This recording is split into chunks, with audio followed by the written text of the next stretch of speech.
राज्यातील महत्त्वाच्या जिल्ह्यांपैकी एक असणारा बुलढाणा जिल्हा अनेक धार्मिक, ऐतिहासिक आणि पर्यटन स्थळांसाठी प्रसिद्ध आहे. विदर्भात समावेश होणाऱ्या बुलढाणा जिल्ह्याचे क्षेत्रफळ 9,680 चौरस किलोमीटर इतके आहे. बुलढाण्यात खामगाव, मलकापूर ही औद्योगिक शहरे आहेत. बुलढाणा जिल्ह्यात उल्कापाताने निर्मिलेले खाऱ्या पाण्याचे लोणार हे जगप्रसिद्ध सरोवर आहे. श्री संत गजानन महाराजांचे शेगाव येथील प्रसिद्ध मंदिरही या जिल्ह्यामध्येच आहे. बुलढाणा जिल्ह्यातील सिंदखेड राजा हे गाव स्वराज्य जननी मातोश्री जिजाबाई यांचे जन्मस्थान आहे. बुलढाण्यातील मेहकर येथे सारंगधर बालाजी देवस्थान आहे. बुलढाण्यात जिल्ह्यातील खामगाव, चिखली, जळगाव जामोद, देऊळगाव राजा, नांदुरा, बुलढाणा, मलकापूर, मेहकर, मोताळा, लोणार, शेगाव, संग्रामपूर, सिंदखेड राजा हे 13 तालुके आहेत. विदर्भातील राजकीयदृष्ट्या महत्त्वाचा जिल्हा राहिलेल्या बुलढाणा विधानसभेचे एकूण 7 मतदारसंघ आहेत. या 7 मतदारसंघामध्ये मलकापूर, मेहकर, बुलढाणा, खामगाव, चिखली, जळगाव जामोद आणि सिंदखेड राजा अशा मतदारसंघांचा समावेश होतो. 2019 सालीच्या विधानसभेच्या निवडणुकीत बुलढाणा जिल्ह्यातील 5 मतदारसंघामध्ये भाजप शिवसेना युतीचे उमेदवार विजयी झाले होते. उर्वरित 2 मतदारसंघामध्ये काँग्रेस आणि राष्ट्रवादीचा प्रत्येकी आमदार निवडून आला होता. मात्र सध्याच्या बदललेल्या राजकीय परिस्थितीमुळे बुलढाणा जिल्ह्यात यंदा विधानसभा निवडणुकीच्या वेळी रंगतदार चित्र पाहायला मिळणार आहे. बुलढाणा जिल्ह्यामधील आमदारांची यादी आपण समोर बघूया. मलकापूर विधानसभा मतदारसंघामध्ये राजेश येकडे, बुलढाणा विधानसभा संजय गायकवाड शिंदे गट, चिखली विधानसभा श्वेता महाले भाजप, सिंदखेड राजा विधानसभा राजेंद्र शिंगणे राष्ट्रवादी काँग्रेस, मेहकर विधानसभा संजय रायमुलकर शिवसेना शिंदे, खामगाव विधानसभा आकाश फुंडकर भाजप आणि जळगाव जामोद विधानसभा मतदारसंघ संजय कुटे भाजप. गेल्या विधानसभा निवडणुकीत मलकापूर विधानसभा मतदारसंघात काँग्रेसचे राजेश येकडे यांनी भाजपच्या चैनसुख मदनलाल संचेती यांचा पराभव केला होता. 2019च्या विधानसभा निवडणुकीत राजेश येकडे यांना 86,276 मतं मिळाली होती, तर भाजपच्या चैनसुख संचेती यांना 71,892 मते मिळाली होती. या निवडणुकीत वंचित बहुजन आघाडीच्या नितीन नांदुरकर यांना 12,549 मते मिळाली होती. त्यानंतर जळगाव जामोद मतदारसंघामध्ये गेल्या विधानसभा निवडणुकीत जळगाव जामोद विधानसभा मतदारसंघाच्या भाजपच्या संजय कुटे यांनी काँग्रेसच्या डॉक्टर स्वाती वाकेकर यांचा पराभव केला होता. वंचित बहुजन आघाडीचे संगीतराव भोंगळ या निवडणुकीत 3ऱ्या स्थानावर राहिले होते.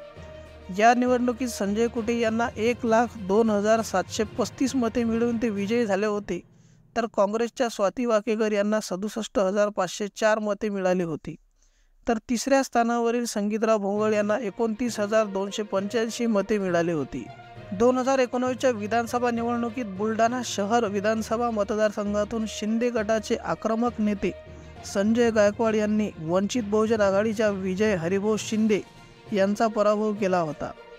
या निवडणुकीत संजय गायकवाड यांना 67,785 मते मिळाली होती, तर विजयराज शिंदे यांना 41,710 मते पडली होती.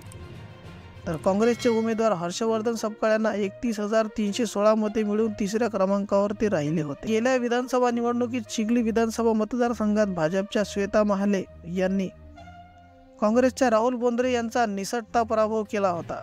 त्यांच्या विजयामुळे तब्बल 15 वर्षांनी चिखली विधानसभेत कमळ फुललं होतं. या निवडणुकीत श्वेता महाले यांनी 95,515 मते मिळवली होती, तर राहुल बोंद्रे यांना 86,705 मते मिळाली होती.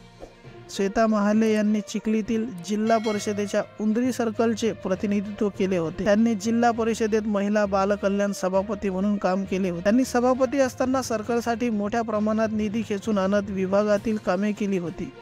या मिनी मंत्रालयाचा अनुभव घेतल्यानंतर श्वेता महाले थेट विधानसभेसाठी उभ्या राहिल्या आणि पहिल्याच प्रयत्नात विजयी झाल्या होत्या. नंतर सिंदखेड राजा विधानसभा मतदारसंघात राष्ट्रवादी काँग्रेसचे राजेंद्र शिंगणे यांनी शिवसेनेच्या शशिकांत खेडेकर यांचा तब्बल 10,000च्या मताधिक्याने पराभव केला होता.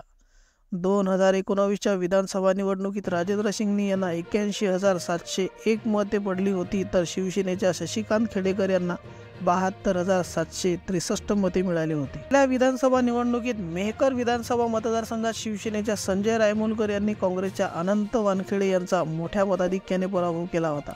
या निवडणुकीत संजय रायमुलकर यांना 1,12,038 मते पडली होती, तर दुसऱ्या क्रमांकावरील अनंत वानखेडे यांना 49,836 मते मिळाली होती. खामगाव मतदारसंघाचा विचार केला असता 2019 सालच्या विधानसभा निवडणुकीत भाजपचे आकाश फुंडकर यांनी काँग्रेसच्या पक्षाच्या ज्ञानेश्वरदादा पाटील यांचा पराभव केला होता. या निवडणुकीत आकाश फुंडकर यांना 90,757 मते पडली होती, तर काँग्रेसच्या ज्ञानेश्वरदादा पाटील यांना 73,789 मते मिळाली होती.